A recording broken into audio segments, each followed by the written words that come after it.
Hey, what's up guys? So today I'm going to do a review of my SH Monsterarts Shin Godzilla, the 4th Awakening version. I wanted to get the original red one. I didn't realize that when I bought this guy, he would be purple. The other thing I want you to know for this whole review is that this is a pre-owned one. So even the bots, the figure parts, little itty bitty things are kinda, I don't want to say messed up, but they're not fresh like the other ones would be. So let's get into it. I'll try to show as much of this figure as I can in the box. As you can see, he pretty much shades up the whole thing, especially if he's side to side. So to start out, we're gonna look at the head and just the amazing sculpting. With the head, it is colored wonderfully. The paint separation, the part separation, the individual sculpting on each of the dorsal fins, to even the ribs, muscles. It's disgusting, but it's beautiful. And my one problem with this, guys, as you can see, the head and jaw are not a perfect fit. Especially when you open it, you have to adjust them both to where it makes sense. If you do it too much, then it doesn't look the best. Which, is it the end of the world? No. But even with those limitations, if you look at the right angle, it really doesn't look that bad. And as you can see inside, there is a lot of translucent detail. If you get the original version, I'm pretty sure that one is painted, but because this one is literally just supposed to be posed with its head down, and I'll get into that later, a lot of this is not painted like you would think. It's not supposed to be flesh like the original one. It is a lot of look and a lot of beauty. Not to jump around too much, but as you can see, there are itty bitty little eyes, little tiny things, a sculpted nose, lips. Other bad thing is the back of the head. As you can see, there's just a U, which it's not the end of the world. They blended nicely. On the front of the neck, we have amazing bloody detail. I don't know if the camera's picking up, but it's black with slight hints of dry brushed red. It's more prevalent in the arms and knees and tail. And to show you, do not think that, oh, they forgot painting everywhere. No, they still painted. It's more in specific areas than most. And one area that you can see is very painted is the chest. I'm not the biggest fan of this because I understand the whole pose and the significance of chest being purple because of the light, but I don't think it really matches. And it goes into the thighs, which is fine because it's not that bright, but on the chest, mine is bright. And then it goes to the arms that are beautifully sculpted, but they're just the regular Shin arms. They're black with the red painting infills, and then with the little itty bitty hand with the red again. And then it's just bright purple, which I'm not the biggest fan of. But I do like the little spike at the top. That is sharp. Do be careful. Going into the thighs, this knees, it doesn't really like to stay up. Maybe it's just the way I posed it. And this is just mine. It was pre-owned. Maybe they worked the joint a lot. I've never seen this on any other Shin SH monster, just as a heads up. So the painting I was talking about is right here. Then it goes to the back, like the light catches it beautifully. Like this subtle amount, I would have been fine if that was on the chest, but it's not. And I understand that this is also a special version, so it's not really supposed to be just bland colors. It's meant to go crazy, and you're supposed to have the light on that specific angle, but I don't. So I'm looking at it like it is a normal light. But I do gotta say, everything else is nice. There is a little bit of purple also on the knee. Also, it's just a smidge, and then just goes into regular Shin Godzilla ankle with feet, and the feet are beautifully detailed. They're disgusting, but that is the whole point of Shin. Now he is supposed to be a radioactive mess, and they nailed it nicely. Now for the back, all I gotta say is that it looks like crystals, and it's amazing. So just as a heads up, all of these are transparent, and even the black is transparent black or gray or dark silver, whatever you want to call it. The only parts that are painted are the skin, and it's a reflective purple with a little semi-reflective, let's say. And then there's a little bit of paint at the top neck joint, and then it goes to the top, then it just diffuses into the black, then it goes at the hips, and then through the tail, just like with every SH monster art, it also dissipates throughout. And then also, if you can see right there, that is paint chipping.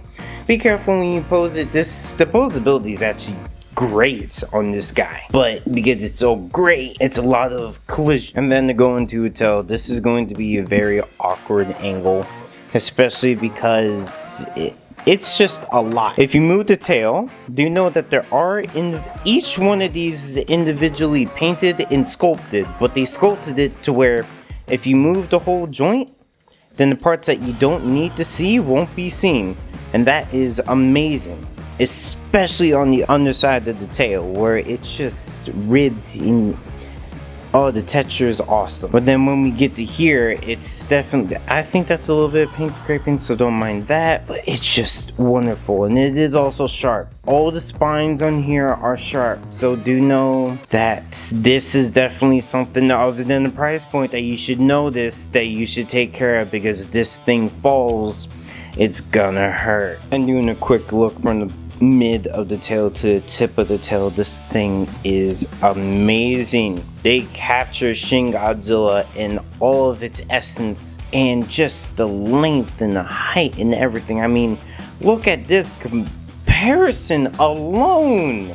It is ginormous, and it is definitely imposing. One of my favorite scenes is after Godzilla destroyed one of the cities. I don't want to misname in the movie, but when he was lit up and then he was just calming down, the fire behind him, and his tail was just moving back and forth. That was just disgustingly good cinema. I kind of wish I had a better way to capture this, but this is really all I can do with the tip of the tail. It's very transparent, the light goes through, so I can't give or show you all the detail other than just this, and know that it is there. Every single hint, every single piece that was on the original Shin Godzilla release is on this. It just means that you're gonna have to look a little bit harder. Before we get any further, just know that this is the size of the figure. Just wait to see the size of the box. So, just as a heads up, if you get this guy, you better have some room. So looking at the box is, when I opened the shipping box for this, I was amazed because, oh my gosh, this is... If SH Monsterarts or Tamashii Nations could do pictures like this more, I would for once think, you know, maybe I should keep the box, because in comparison to the Kiryu, actually both Kiryus, and then the Godzilla, I mean, the Kiryu SOS version I really like, but this one tops it by far.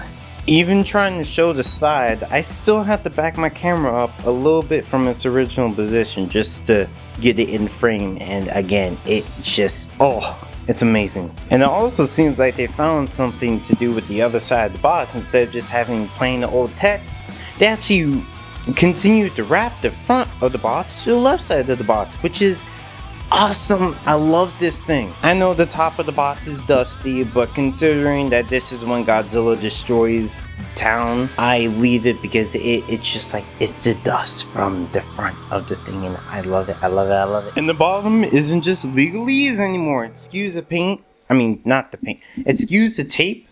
I think it was just, the tape was on there for a long time, but whatever. And you get a stunning picture to go with the legalese. And the legalese finally isn't the most important part of the bottom of the box. They did this one right. We finally had the back of the box.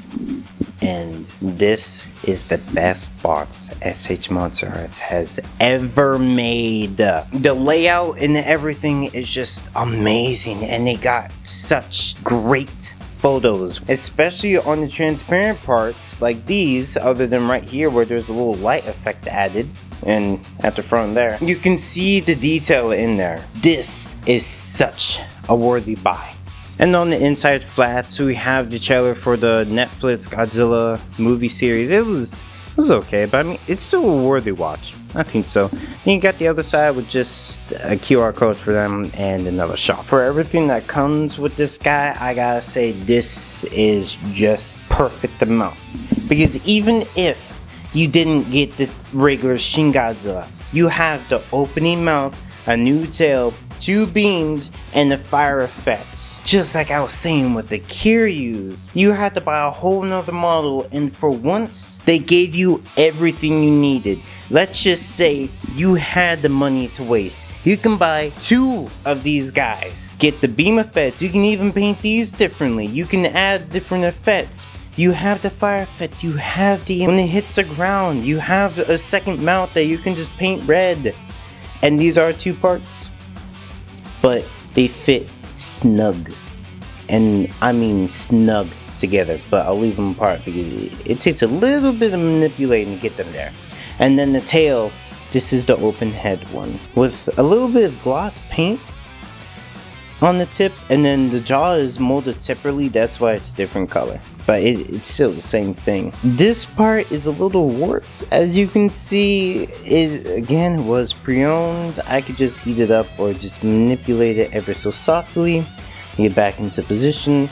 Even so, this is an amazing set. Before I get too deep into that, I wanted to go over the articulation. So for the head, it's a little tricky in some spots, especially with the top of the head and the jaw. It's not, let's say, the worst thing in the world. As you remember with my 2002 Godzilla review, the jaw was very messed up. So the articulation wasn't that great in here.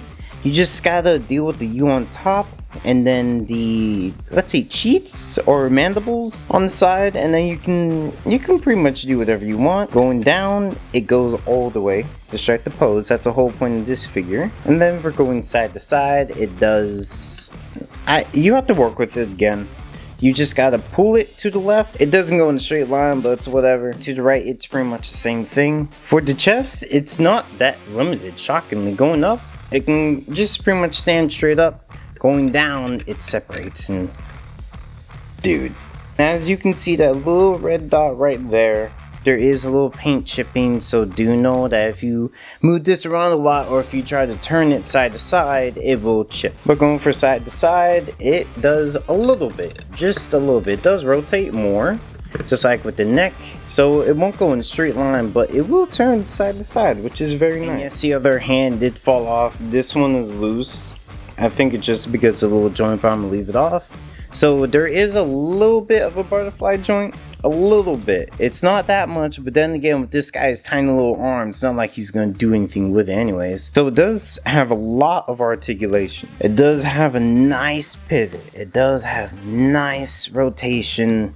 Actually, amazing rotation thinking about it. The arm can extend all the way, which is very nice as well. It just goes regular 90, and then the wrist is just on the ball joint. That does move up and down. There are no separate hands that come with this, but he won't need them because, again, he doesn't do anything with his hands. For his legs, they are chunky, but again, they nice. So going out, they can, or up, I should say. They can go up pretty dang far. They can go even further than this, but I'm not going to stress it. Going back, they rotate outwards, so do know that. Can do a full 360. Here's a view from the back. For the knee, it's to almost 90. Almost. For some reason, this hunk of flesh, this hunk of rotting flesh, excuse the truck outside, can do a lot. Then it does have a slight ankle, slight shin, ever so slight. Mine is a little tight because I never do it, and it's a big weight bearing joint, so I just leave it as is. Then of course we got an ankle, no toes, but that's not the point. And dude, that is one nasty foot. So yes, in typical SH Monsterarts fashion, every single one of these joints is articulated. And yes, you can get the standing straight up pose where he's going over and doing two heads at the front. Then he does the typical one that I just leave in, the standing back. This one is, as you saw with the one that included in the box, it's just a giant joint. These three are not articulated, so the last four aren't, which isn't really that bad enough. Going down, the big thing that I want you guys to realize is that this is a lot of plastic on a select few joints, and mine is already starting to wear or show itself. So it's this joint and that joint.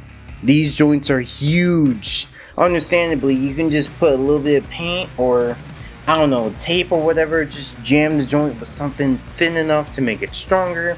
But know that if you're like me and leave this guy pose, just literally with this, I don't touch him, I don't do anything else on my shelf, he will start to wear over time. Now with everything that is included, so you can do two things. You can just regularly leave the basic mouth in there and get him opening up, and it still looks great, it really does. Or you can get the opening mouth by, this is where I recommend it, take out the top head first, just because, let's just say the way that the jaw is made, it's easier if you take out the easiest thing and then put on the longest thing next. With those two taken out, you get the most disgusting version of Godzilla I've ever seen.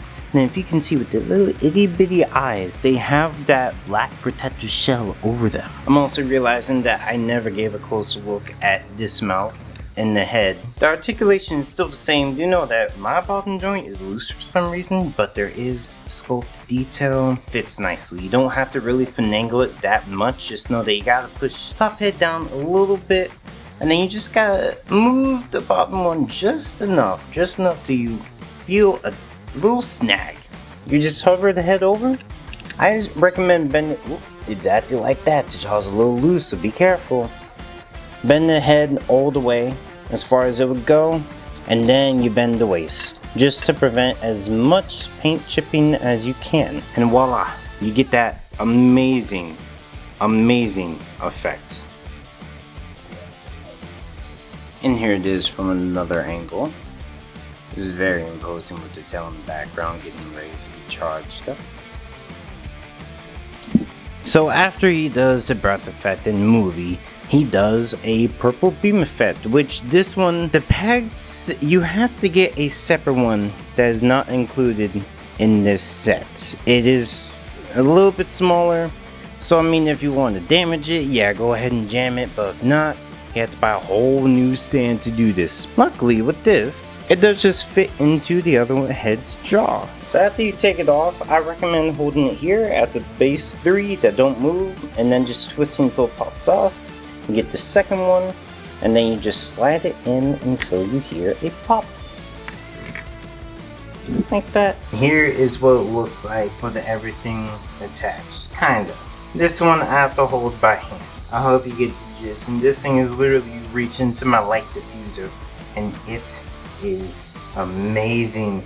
I actually might just leave in this pose on my shelf. Sorry for the size comparisons. We're just gonna do the 3 that I love. First is gonna be Kiryu. And Kiryu actually stands up pretty nicely. So other than the dang tail, it's freaking 3 Kiryus against 1 at this point. Then here he is next to the 2002 Godzilla, and I thought that they would be kind of the same, but Shin just freaking overtakes him with size. And if Shin can't beat them in height, Shin beats them in width, because still, this is awesome.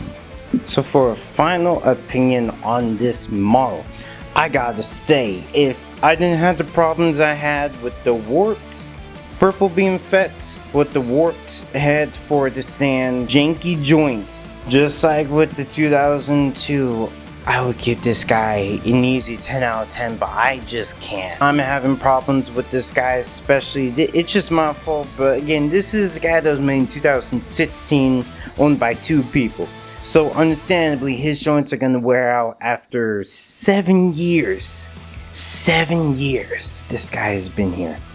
I highly recommend. If you want Shin, I would say save up a little bit more to get this guy. Shin doesn't have really anything that I know of. He doesn't have the effect, he doesn't have a stand, he doesn't have freaking 2 tails and 2 heads and 2 beams that go with it. Yes, you're gonna have to spend a little bit more money to buy a stand with it, but does that really matter? I say no. This is worth it. So thank you guys for watching. Hope you have a nice day. Happy building. God bless. Peace.